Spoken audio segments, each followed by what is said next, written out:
तो last video अंदर आपणे बात करी चूक्या कई तो सरेराश प्रवेग सरेराश वेग, सरेराश झड़प, तत्कालीन वेग, तत्कालीन झड़प ये बधानी आपणे चर्चा करी चूक्या।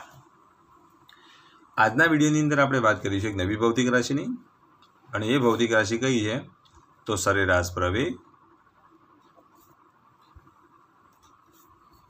सरेराश प्रवेग अने तत्कालीन प्रवेग।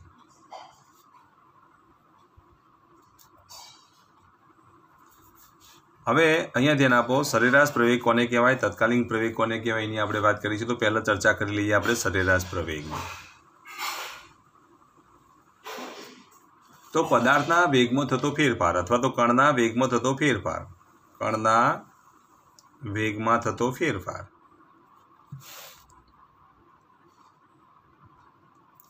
अने ते फेरफार माटे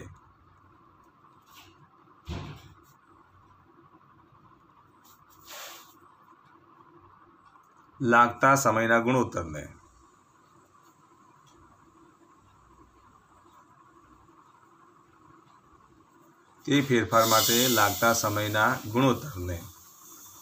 सरेराश प्रवेग कहे छे।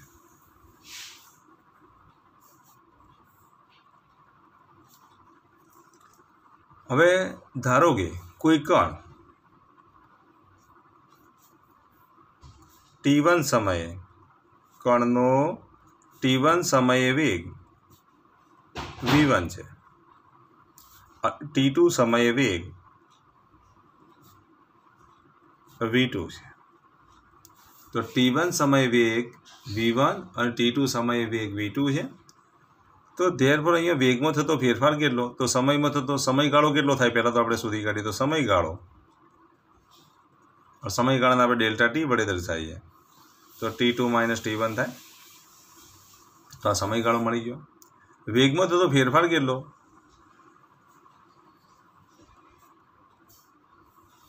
एने आपणे डेल्टा V वडे दर्शावीए। डेल्टा V बराबर शुं लखीशुं V2 - V1। तो वेगमां थतो फेरफार।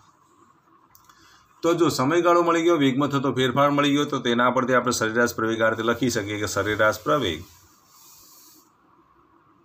बराबर वेगमां थतो फेरफार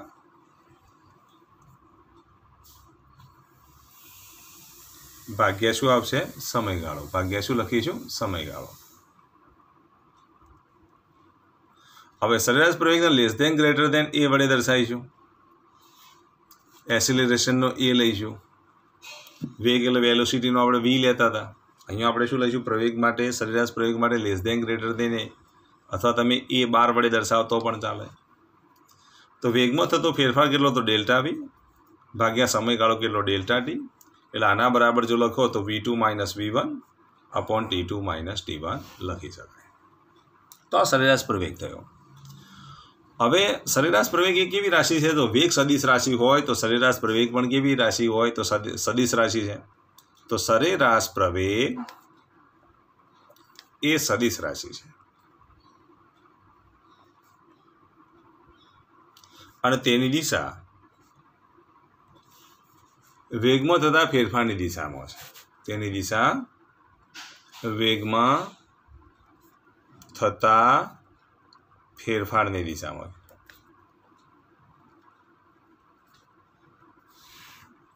जो वेग में थतो फेरफार एक्स अक्षनी धन दिशा में होय, जो वेग में थतो फेरफार एक्स अक्षनी धन दिशा में होय तो सरेराश प्रवेग की दिशा पण कई बाजू छे एक्स अक्षनी धन दिशा में। अने जो वेग में थतो फेरफार एक्स अक्षनी ऋण दिशा में होय तो सरेराश प्रवेग की दिशा पण कई बाजू होय एक्स अक्षनी ऋण दिशा में होय। हवे सरेराश प्रवेग जे छे એ પ્રારંભિક વેગ અને અંતિમ વેગના ફેરફાર ઉપર આધાર રાખે છે, પણ જુદા જુદા બિંદુ આગળ સરેરાશ પ્રવેગ કેટલો છે તે માહિતી જુદા જુદા બિંદુ આગળ પ્રવેગ કેટલો છે તે માહિતી સરેરાશ પ્રવેગથી મળતી નથી। પેલા જેવું જ જુદા જુદા બિંદુ આગળ વેગ કેટલો છે તે માહિતી સરેરાશ વેગથી મળતી નથી। જુદા જુદા બિંદુ આગળ ઝડપ કેટલી હોય તે માહિતી પણ સરેરાશ ઝડપથી મળતી નથી। તો તેના માટે આપણે શું કર્યું હતું, તત્કાલીન વેગ અને તત્કાલીન ઝડપ શોધી હતી। એ રીતે અહીંયા પણ તમારે શું કરવું પડે, જુદા જુદા બિંદુ આગળ પ્રવેગનું મૂલ્ય કેટલું હશે તે શોધવું હોય તો તેના માટે તમારે નવી ભૌતિક રાશિ વ્યાખ્યાયિત કરવી પડે અને એ નવી ભૌતિક રાશિ કઈ તો તત્કાલીન પ્રવેગ છે। હવે તત્કાલીન પ્રવેગ જો શોધવો હોય તો જે રીતે આપણે તત્કાલીન વેગ શોધ્યો તો એ જ પ્રમાણે સમયનું મૂલ્ય કેવું લઈ જવું પડે? 0 તરફ લઈ જવું પડે, પણ એક્ઝેક્ટ 0 હોવું જોઈએ નહીં. એટલે કેટલું? Limit delta t tends to 0 લેવાથી અહીંયા આપણે લખી દઈશું, જો limit delta t tends to 0 લેતા સરેરાશ પ્રવેગ એ તત્કાલીન પ્રવેગ બને છે. સરેરાશ પ્રવેગ એ તત્કાલીન પ્રવેગ બને છે. સરેરાશ પ્રવેગ એ શું બને છે? તત્કાલીન પ્રવેગ બને છે. તો limit delta t tends to 0 લેતા શું બનશે બોલો? તો આ જે સરેરાશ પ્રવેગ જે છે એ શું બની જશે? તત્કાલીન પ્રવેગ બને છે. તો હવે આપણે તત્કાલીન પ્રવેગ શોધવા માટે limit delta t tends to 0 લઈ લઈએ. તો જો સરેરાશ પ્રવેગનું સૂત્ર ખબર છે, લેસ ધેન ગ્રેટર ધેન એ બરાબર delta v upon delta t. હવે લિમિટ લાગુ પાડો, limit delta t tends to 0 સરેરાશ પ્રવેગ એ બરાબર limit delta t tends to 0 delta v upon delta t. તો આ સરેરાશ પ્રવેગ એ શું બની જશે? તત્કાલીન પ્રવેગ. તત્કાલીન પ્રવેગ માટે લેસ ધેન ગ્રેટર ધેન નીકળી જશે.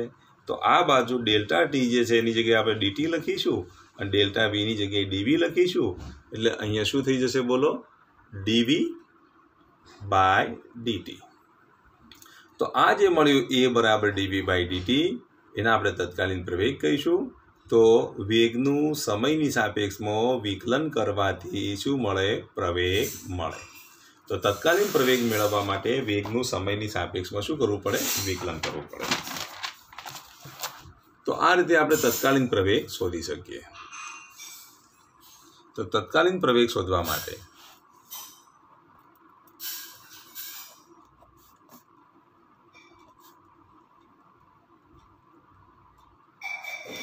વેગનું સમયની સાપેક્ષમાં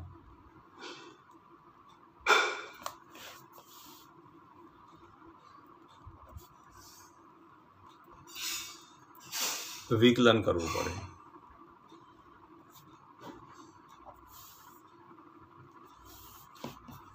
વેગનું સમયની સાપેક્ષમાં વિકલન કરવું પડે. હવે તત્કાલીન પ્રવેગ કેવી રાશિ છે? તો તત્કાલીન પ્રવેગ એ સદિશ રાશિ છે.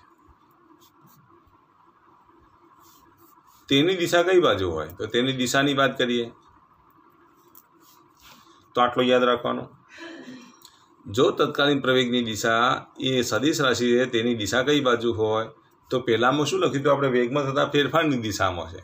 અહીંયા આપણે એવું લખી શકીશું નહીં. તો તત્કાલીન પ્રવેગ માટે આટલું યાદ રાખવાનું, જો સમય સાથે વેગ વધતો હોય, સમય સાથે વેગ વધતો હોય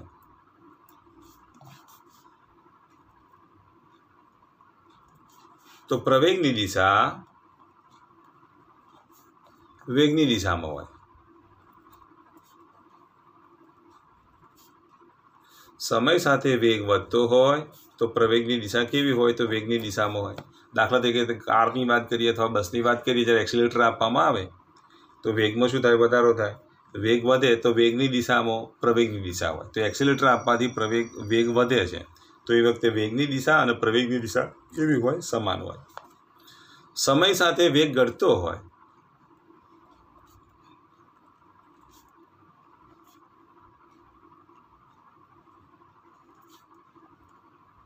તો પ્રવેગની દિશા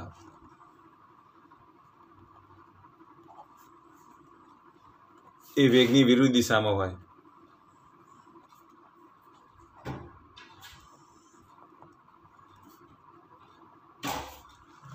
તો કહેવાનો મતલબ કે સમય સાથે જો વેગ વધતો હોય તો વેગની દિશા અને પ્રવેગની દિશા સમાન બને. સમય સાથે વેગ ઘટતો હોય તો વેગની દિશા અને પ્રવેગની દિશા પરસ્પર વિરુદ્ધ છે. દાખલા તરીકે એક્સિલેટર આપવામાં આવે તો વેગની દિશા અને પ્રવેગની દિશા સમાન હોય. જ્યારે બ્રેક મારવામાં આવે ત્યારે સમય સાથે વેગ ઘટે છે અને સમય સાથે વેગ ઘટે છે એ વખતે વેગની દિશા અને પ્રવેગની દિશા પરસ્પર વિરુદ્ધ હોય છે. જ્યારે બંનેની દિશાઓ સમાન હોય તો પછી તમારે શું લેવાનું? પ્રવેગ ધન લેવાનો. વેગ ધન તો પ્રવેગ ધન હશે. પણ જો વિરુદ્ધ દિશા હોય તો વેગ ધન હોય ત્યારે પ્રવેગ ઋણ અને વેગ ઋણ હોય ત્યારે પ્રવેગ ધન લેવાનું. વિરુદ્ધ દિશા કીધી એટલે દિશાની વિરુદ્ધ લેવાની. એટલે વેગ ધન હોય તો પ્રવેગ ઋણ લેવાનો, અને જો વેગ ઋણ હોય તો પ્રવેગ ધન લેવાનો, અને વેગ ધન હોય તો પ્રવેગ ઋણ લેવાનો. હવે અહીંયા આપણે એક પરિમાણમાં ગતિ હોવાના લીધે આપણે બે દિશાઓની ચર્ચા કરીએ છીએ, પણ આના પછીના ચેપ્ટરમાં જો આપણે બીજી ચર્ચા કરવાની છે, લંબ દિશા પણ હોઈ શકે અથવા θ અંશના ખૂણેની દિશા પણ હોઈ શકે, પણ એ આપણે દ્વિપરિમાણમાં વાત કરીશું. સમતલમાં જ્યારે ગતિ થતી છે એ વખતે આપણે એની ચર્ચા ડિટેલમાં કરીશું. અત્યારે તમારે આટલું યાદ રાખવાનું, સમય સાથે વેગ વધતો હોય તો પ્રવેગ અને વેગની દિશા સમાન, અને જો ઘટતો હોય તો વેગની પ્રવેગની દિશા પરસ્પર વિરુદ્ધ હોય છે. હવે આપણે વાત કરીએ કે અહીંયા પ્રવેગ જે લીધો એ પ્રવેગ એ બરાબર આપણે શું લખીએ, dv/dt લખીએ છીએ, પરંતુ v બરાબર તો તમને ખબર છે આગળના સૂત્રમાં આપણે ભણી ચૂક્યા. શું લખાય બોલો? dx/dt. અંતરનું સમયની સાપેક્ષમાં વિકલન કરવાથી શું મળે? વેગ મળે. તો હું vની જગ્યાએ dx/dt અહીંયા લખી દઉં તો ભાઈ પ્રવેગનું સૂત્ર કેવું આવે બોલો? તો પ્રવેગનું સૂત્ર જો લખીએ તો પ્રવેગ એ બરાબર d/dt, તો આ d/dt લખી દીધા, અને vની જગ્યાએ લખી દઉં dx/dt. તો આમ પ્રવેગનું સૂત્ર જો આપણે લખીએ તો એ પ્રવેગનું સૂત્ર આપણને આ રીતે મળે, એ બરાબર d²x/dt². આમ અંતરનું સમયની સાપેક્ષમાં બે વખત વિકલન કરવામાં આવે, અંતરનું સમયની સાપેક્ષમાં બે વખત વિકલન કરવામાં આવે તો પ્રવેગનું મૂલ્ય કેટલું મળશે? તો d²x/dt² મળે. શું મળે? d²x/dt². તો આ રીતે પ્રવેગનું સૂત્ર આપણને મળે. તો પ્રવેગ મેળવવા માટે અંતરનું સમયની સાપેક્ષમાં તમારે કેટલી વખત વિકલન કરવું પડે? બે વખત વિકલન કરવું પડે. તો પ્રવેગ એક સદિશ રાશિ છે, જેની દિશા કઈ બાજુ હોય તો વેગનું મૂલ્ય વધે તો સમાન દિશામાં, અને વેગનું મૂલ્ય ઘટે તો પરસ્પર વિરુદ્ધ દિશામાં હોય છે. તો હવે વેગ અને પ્રવેગના સૂત્રો તમારે યાદ રાખવાના. હવે આપણે જુદા જુદા આલેખોની વાત કરીશું. તો આલેખો માટેની વાત કરીએ. હવે આપણે સ્થિર પદાર્થનો આલેખ દોરીશું.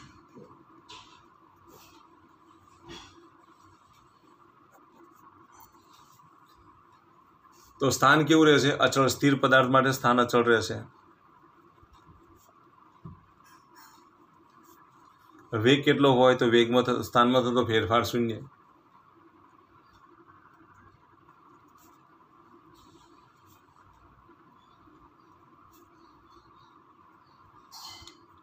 માટે વેગ કેટલો હોય તો સ્થિર પદાર્થ માટે વેગ શૂન્ય હોય. તો આવા સ્થિર પદાર્થ માટે v વિરુદ્ધ t નો આલેખ દોરવાનું કીધું હોય. સ્થિર પદાર્થ માટે v વિરુદ્ધ t નો આલેખ દોરો.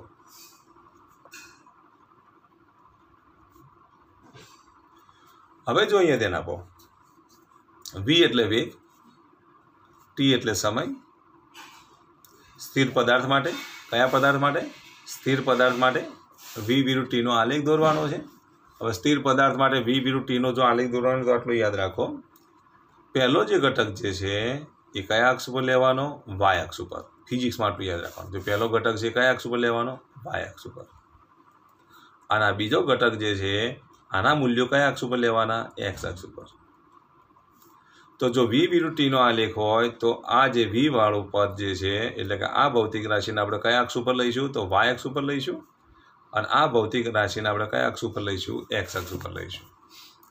હવે આપણે સ્થિર પદાર્થ માટેની જો વાત કરીએ તો સ્થિર પદાર્થ માટે જુઓ, ધારો કે સ્થિર પદાર્થની વાત કરીએ, આપણે આલેખ દોરવો છે. તો ધારો કે આ સૂર્યક પદ ઉપર અહીંયા પદાર્થ પડ્યો છે. ધારો કે આ ઢાંકણની જ આપણે વાત કરીએ. આ 5 મીટર અંતર છે, અથવા તો 5 એકમ અંતર છે એવું વિચારી લો, 5 મીટર જ વિચારી લો. અહીંયા એક ઢાંકણ પડ્યું છે. t=0 સમય. હવે તમે વિચારો, t=0 સમયે ઢાંકણનું સ્થાન કેટલું? તો 5 મીટર. એનું સ્થાન લખી દઈએ તો સ્થાન બરાબર 5 મીટર. હવે થોડો સમય પસાર થવા દો. હવે t બરાબર આપણે લઈએ 5 સેકન્ડ. તો ઢાંકણ તો ત્યાંના ત્યાં જ પડ્યું છે, તો x બરાબર તો 5 મીટર જ રહેશે. થોડો સમય પસાર થવા દો. t બરાબર આપણે લઈએ 10 સેકન્ડ. તો ઢાંકણ તો એના એ સ્થાને જ પડ્યું છે, તો અંતર તો 5 નું 5 જ રહેશે, તો x બરાબર 5 મીટર. એ રીતે જો આ ઢાંકણ ત્યાંના ત્યાં પડ્યું હોય તો t બરાબર ધારો કે સમય ઘણો બધો પસાર થવા દે 100 સેકન્ડ લઈએ. बराबर। आ 5 सेकंड 10 सेकंड 100 सेकंड लीए तो ढाकणनुं स्थान तो बदलातुं नथी, तो x बराबर 5 मीटर। हवे एनो मतलब ए थयो के आपणी पासे आलेख दौरवा माटे आ t ना मूल्यों मळ्या अने आ x ना मूल्यों मळ्या। शुं मळ्या? x ना मूल्यों मळ्या। अहींया आपणे आलेख दौरवानो छे जे छे ए सॉरी x विरुद्ध t नो आलेख दौरवानो, मारी भूल थाय छे, v विरुद्ध नहीं पण शुं x विरुद्ध t नो आलेख दौरवानो। तो स्थान अने समयनो आपणे आलेख दौरवानो छे। हवे स्थान अने समयनो आलेख दौरवानो तो अहींया आपणे x ना मूल्यों लीधा, अहींया आपणे t ना मूल्यों लई लीधा। हवे आपणे एनो आलेख दौरीए तो कई रीते आलेख मळशे बोलो? तो x विरुद्ध t नो आपणे आलेख दौरीए स्थिर पदार्थ माटे। तो अहींया आपणे स्थान लईशुं x, समय लईशुं t। स्थान धारो के अहींया आपणे 5 मीटर लई लीधुं x अक्ष पर। जो आ x अक्ष पर केटलुं अंतर हतुं? 5 एकम। तो आने हूँ x अक्ष कहीश। हवे आ स्थान बतावे तो स्थान अहींया आपणे लईए 5 मीटर।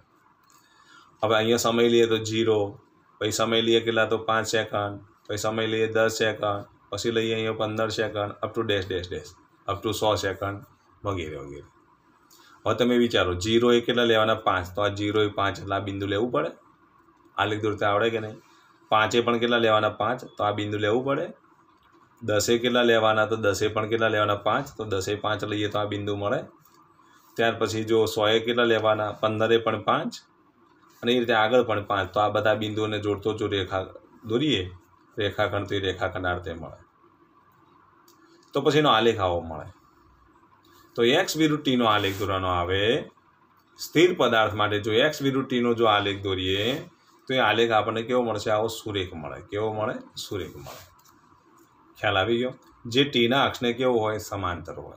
t ना अक्षने समांतर होय तो पछी कही देवानुं के ए पदार्थ केवो छे? तो स्थिर पदार्थ छे। तो आटलुं याद राखवानुं, स्थिर पदार्थ माटे x विरुद्ध t नो आलेख ए टी ना अक्षने समांतर होय।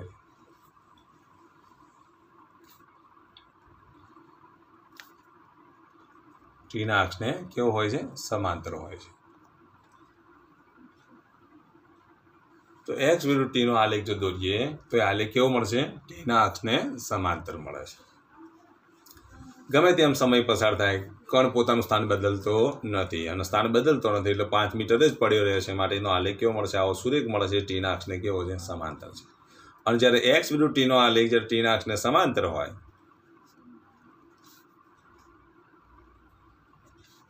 t ના અક્ષને સમાંતર હોય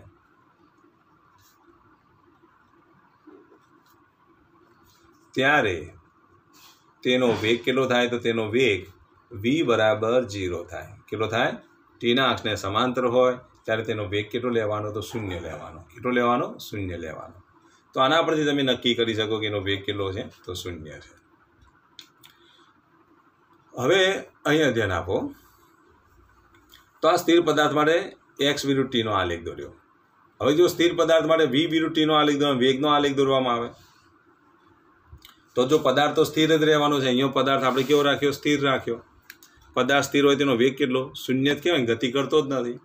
तो t = 0 समयनो वेग लईए तो वेगनी बात करीए तो वेग v माटे जो लईए तो t = 0 समय वेग केटलो? तो 0। t बराबर 5 सेकंडे पण त्याथी पदार्थ खसतो ज नथी तो एनो वेग केटलो? 0। t बराबर 10 सेकंडे पण वेग केटलो? 0। तो पछी एनो मतलब ए थयो के अहींयो वेग तो केटलो छे? 0 छे। तो अहींयो समय पसार थाय छे, समय पसार थाय छे परंतु वेग स्थान बदलतो नथी। आ पदार्थ स्थान बदलतो नथी तो एनो वेग पण केटलो कहेवाय? 0 कहेवाय। आम गति करतो होत ने आ रीते અહીંથી અહીંયા આવે ત્યાં જાય આ રીતે તો એનું સ્થાન બદલે છે। સ્થાન બદલે તો પછી વેગ મળે પણ આ તો એનું સ્થાન જ બદલતો નથી। સમય પસાર થાય છે પણ સ્થાન બદલતો નથી। સ્થાન બદલતો ન હોવાના લીધે તેનો વેગ કેટલો છે? 0 છે। અને વેગ 0 હોય તો પછી આપણે જો v વિરુદ્ધ t નો આલેખ દોરીએ તો એ આલેખ તમે દોરી શકો કે નહીં જાતે? તો v વિરુદ્ધ t નો આલેખ જો દોરવો હોય तो चलो y अक्ष पर शू लेवानुं? v लेवानुं। x अक्ष पर शू लेवानुं? t लेवानुं।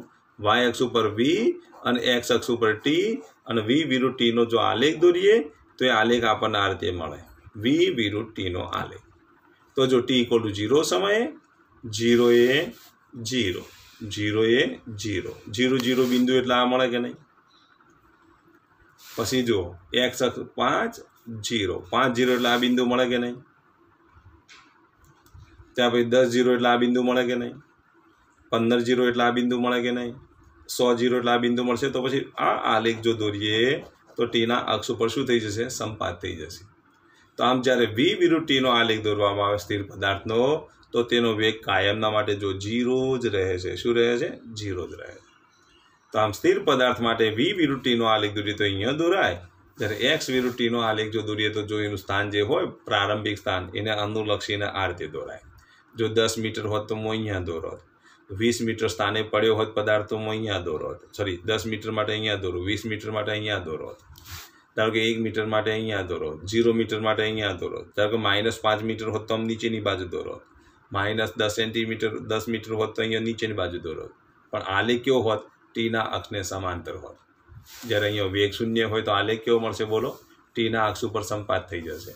તો આમ v વિરુદ્ધ ટીનો આલેખ સ્થિર પદાર્થ માટે દોરવામાં આવે તો આલેખ ટીના અક્ષ ઉપર શું થાય છે? સંપાત થાય છે. તો સ્થિર પદાર્થ માટે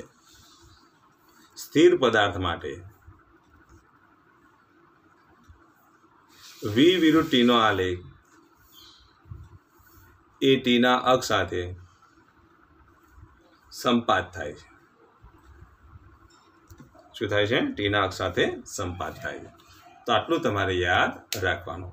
આના પછીના વિડીયોની અંદર આપણે બીજા ઘણા બધા આલેખોની ચર્ચા કરવાની છે, કારણ કે હવે આપણી પાસે બધી ભૌતિક રાશિઓ મોટાભાગની આવી ગઈ છે. સ્થાનાંતર આવી ગયું, વેગ આવી ગયો, પ્રવેગ આવી ગયો, તો તેને અનુલક્ષીને આપણે જુદા જુદા આલેખો દોરવાના છે.